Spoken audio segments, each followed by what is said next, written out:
नमस्कार, स्वागत है आपका हमारे चैनल पर। सुप्रीम कोर्ट में ईडी की तरफ से दाखिल की गई है रिपोर्ट और इस रिपोर्ट से लगेगा उन तमाम बड़े भ्रष्टाचारी एमएलए और विधायकों को झटका। आपके लिए बता दें कि ईडी के द्वारा दाखिल की गई सुप्रीम कोर्ट में इस रिपोर्ट के अनुसार 51 सांसदों और पूर्व सांसदों के खिलाफ ईडी ने मनी लॉन्ड्रिंग का मामला किया है दर्ज और इसी के साथ 71 एमएलए यानी कि पूर्व विधायक और मौजूदा विधायकों के खिलाफ जो मामला है वो दर्ज किया गया है और मनी लॉन्ड्रिंग के हैं आरोपी 71 विधायक जो कि पूर्व विधायक भी हैं और मौजूदा विधायक है। आपके लिए बता दें कि इस पूरे मामले की जो रिपोर्ट है वो ईडी ने सर्वोच्च न्यायालय यानी कि सुप्रीम कोर्ट को सौंपी है और इसी के साथ या और बात करें तो 121 सांसदों विधायकों के खिलाफ पूर्व और मौजूदा जनप्रतिनिधि जो है वो शामिल हैं और इन पर सीबीआई की ओर से दर्ज केस में ट्रायल अभी पेंडिंग है और सुप्रीम कोर्ट में इस पूरे मामले को लेकर जो है वो रिपोर्ट दी गई है और इस बात की जानकारी जो है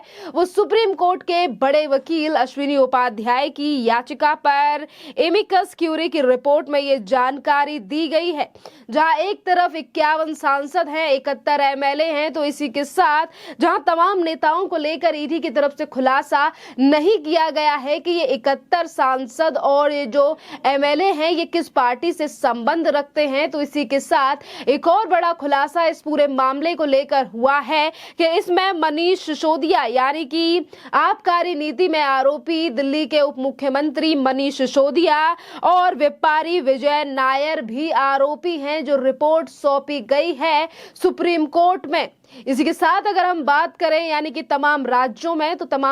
में अगर हम बात करें ईडी की कार्यवाही की, जहां एक तरफ सीबीआई इस पूरे मामले को लेकर दिल्ली से लेकर पश्चिम बंगाल से कर्नाटका, झारखंड तमाम जगहों पर रेड करती हुई नजर आती है और इसी के चलते जहां फिर हम कांग्रेस की बात करें, सपा की बात करें या फिर पश्चिम बंगाल में टीएमसी की बात करें और जिस तरीके से अगर आगे चल के खुलासा होता है तो चीजें सामने आएंगी ईडी की तरफ से कि कौन सी पार्टी के कितने एमएलए और कितने विधायक हैं जिनके नाम और उनके खिलाफ जो ये जो रिपोर्ट है ये दी गई है सुप्रीम कोर्ट में ईडी की तरफ से। इसी पर अगर हम पूरी बात करें तो आपके लिए बता दें कि सुप्रीम कोर्ट जो है वो इस मामले पर 21 नवंबर को सुनवाई करेगा। दिल्ली हाई कोर्ट ने सोमवार को सीबीआई और ईडी को निर्देश दिया था कि दिल्ली के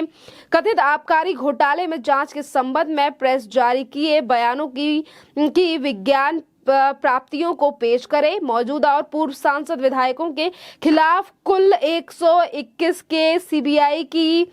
कोर्ट में पेश एक ऐसी रिपोर्ट में बताया गया है कि मौजूदा और पूर्व सांसदों के खिलाफ जो है ये 121 ऐसे मामले हैं जो कि लंबित है और जिसमें सीबीआई का ट्रायल अभी बाकी है। यानी कि तमाम जो भ्रष्टाचारी नेता हैं या फिर इसके साथ विधायक या सांसदों की बात करें और इस अगर पूरे मामले पर 21 तारीख को सुनवाई होगी तो देखना अहम रहेगा कि कितने नाम हैं जो सामने आएंगे। जहां एक तरफ ये 121 लोग हैं, एमएलए हैं, सांसद हैं, तो रिपोर्ट में ये भी चीज निकलकर सामने आई है कि इसमें से 5 का निधन हो चुका है और इसके अलावा सभी अभी जीवित हैं, कुछ पूर्व में हैं तो कुछ अभी मौजूदा अपने पद पर बने हुए हैं। जबकि इसी के साथ इस रिपोर्ट में कहा गया है कि 37 सांसदों के खिलाफ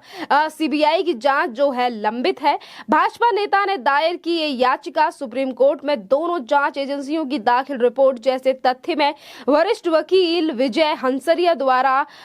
दायर रिपोर्ट में भी है। हंसरिया को सुप्रीम कोर्ट ने इस मामले में न्यायिक मित्र नियुक्त किया है। दरअसल कोर्ट ने भाजपा नेता और वकील अश्विनी उपाध्याय ने जो याचिका है वो दायर की है। इसमें सांसद विधायकों के खिलाफ मामलों में तेजी से सुनवाई की मांग की गई है। हंसरिया ने अपनी रिपोर्ट में सांसदों के खिलाफ मामलों की सुनवाई में अत्यधिक देरी का उल्लंघन किया है। कई तो 5 साल से ज्यादा समय से लंबित हैं और मामले में सोमवार को सुनवाई हो सकती है। यानी कि एक तरफ ये जो मामले हैं जिस तरीके की चीजें निकलकर सामने आ रही है कि 5 साल से ऐसे मामले हैं जो कि सुप्रीम कोर्ट में लंबित तो हैं पर इन पर अभी तक सुनवाई नहीं की गई है जो कि किसी पार्टी के बड़े नेता, सांसद या एमएलए से संबंधित है और इन पर सीबीआई का ट्रायल होना भी काफी ज्यादा जरूरी बनता है। और इसी के पूरे मामले को लेकर संदर्भ में भारतीय जनता पार्टी के नेता भी हैं अश्विनी उपाध्याय और सुप्रीम कोर्ट के एक बड़े वकील भी हैं हैं, उन्होंने इस पूरे मामले को लेकर याचिका दायर की है कि इस पूरे मामले पर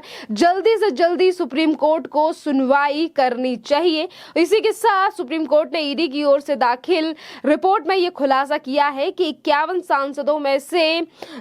71 जो विधायकों के खिलाफ मनी लॉन्ड्रिंग रोकथाम अधिनियम के तहत केस दर्ज है। रिपोर्ट में यह साफ नहीं किया गया है कि इनमें से कितने मौजूदा सांसद या विधायक हैं और कितने पूर्व मामले में उप मुख्यमंत्री मनीष सिसोदिया और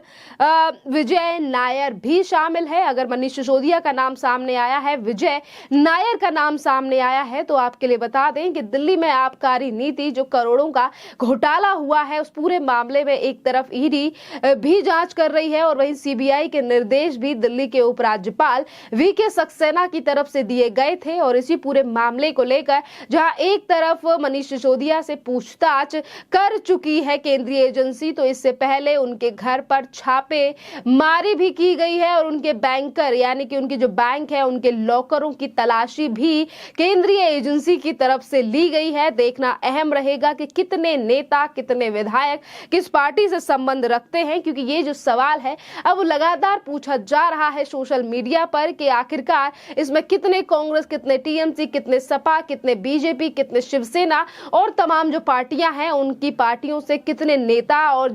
ये जो सांसद विधायक हैं ये संबंध रखते हैं। अभी तक जो आंकड़ा है वो सामने तो नहीं आया है। देखना अहम रहेगा कि 21 तारीख को जब सुप्रीम कोर्ट इस पूरे मामले पर सुनवाई होगी और जस्टिस यशवंत वर्मा ने अर्जी पर आदेश जारी किया है। मामले की अगली सुनवाई 21 नवंबर को होगी। उधर ईडी ने मनी लॉन्ड्रिंग के एक मामले में आपके मीडिया विभाग के प्रमुख विजय नायर और कारोबारी अभिषेक बोयनपल्ली को गिरफ्तार किया है। यानी कि एक तरफ जहां तमाम पार्टियों के सांसद और विधायकों के ऊपर ये गाज गिरी है, जिस तरीके से रिपोर्ट एक तरफ उस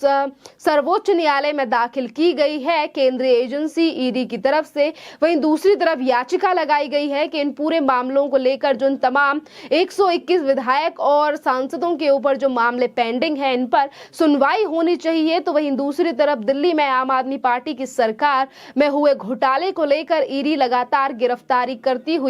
नजर आ रही है। और इसी पूरे जहां एक तरफ चाहे मनी हवाला के पैसे की बात करें, हवाला की बात करें, तो इसको लेकर तमाम राज्यों में पहले ही ईडी जो है वो छापेमारी कर चुकी है। हेमंत सोरेन से लेकर तमाम ऐसे नेता हैं जिनके घर पर छापेमारी और गिरफ्तारी की बात जो है वो सामने आई है कि गिरफ्तारी हो सकती है। मनी लॉन्ड्रिंग का मामला है और वहीं दिल्ली के स्वास्थ्य मिनिस्टर सत्येंद्र जैन की हवाला यानी कि मनी लॉन्ड्रिंग के मामले को पहले ही लेकर ईडी पहले ही जो है वो गिरफ्तारी कर चुकी है। अब कितने और नेताओं की जो है वो इस पूरे मामले में गिरफ्तारी होती है। अगर हम ईडी की बात करें तो ईडी जो है वो कई नेताओं के ऊपर पूछताछी के लिए उन्हें बुलाया गया है, जिसमें कांग्रेस के साथ साथ ममता बनर्जी के भतीजे अभिषेक बनर्जी भी शामिल हैं, जिनके ऊपर कोयला घोटाले का आरोप है और किस तरीके से उनकी बीवी और उनकी साली को भी एयरपोर्ट से रोक लिया गया था ईडी के द्वारा। अब 21 तारीख को सुनवाई में सर्वोच्च न्यायालय की तरफ से क्या टिप्पणी की जाती है, क्या पूरा मामला रखा जाता है इस याचिका को लेकर और रिपोर्ट को लेकर जो कि ईडी की तरफ से कोर्ट में सौंपी गई है, इसी पर सबकी नजरें अब टिकी हुई हैं। खैर, इस पूरे मामले पर आपकी जो भी राय हो आप हमें कमेंट करके जरूर बताइए। धन्यवाद।